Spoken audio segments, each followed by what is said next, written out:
First of all, this is such an impossible love story. I know. It's not much of a chance. Well, I mean, how do you...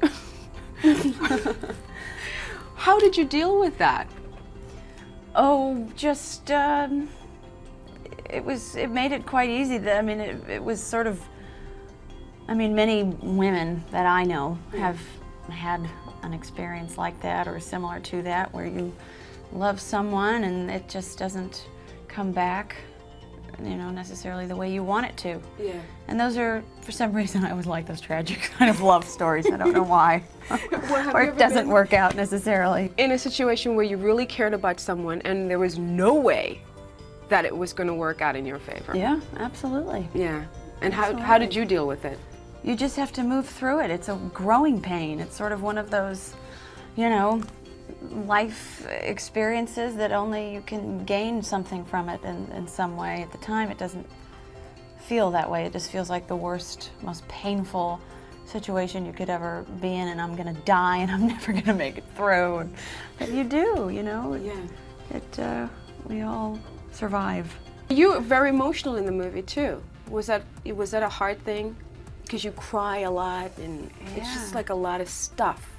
Definitely. I mean, that's always sort of, I had yet to sort of have one of those moments at all in my sort of short-lived so far acting career.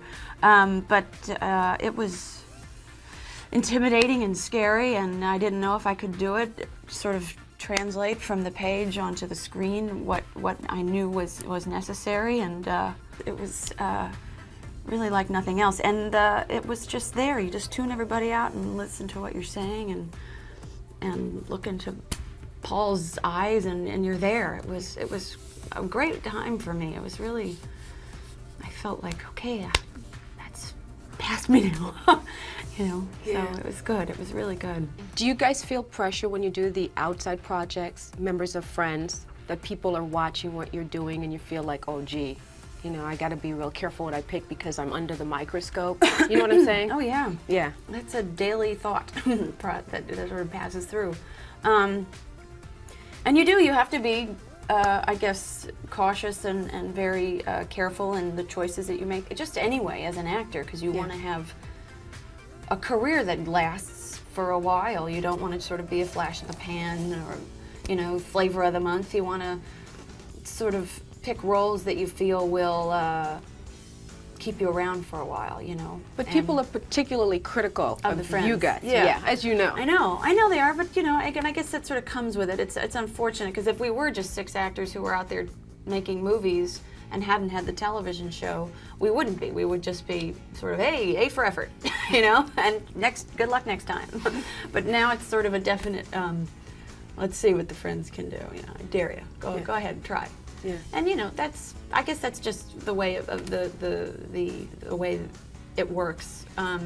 It's unfortunate because it's hard enough for an actor to, you know, sort of deal with rejection anyway when you're not under the microscope. But then when you're on a television show that's sort of doing well, and then you go out and try, and you're publicly ripped apart, it's sort of like that's even harder to kind of overcome. When you think back when Friends first started to now in your life, what goes through your mind? How things have changed, how you've changed, personally and professionally? Yeah, things have definitely changed in good ways, and you know, like anything, it's sort of you take the good with the bad, and I'm really happy. I'm really lucky, but it's also so just the tip of the iceberg. It's sort of just begun, you know, and there's so much farther to go, and so much more to learn, and so much more to sort of to conquer, you know.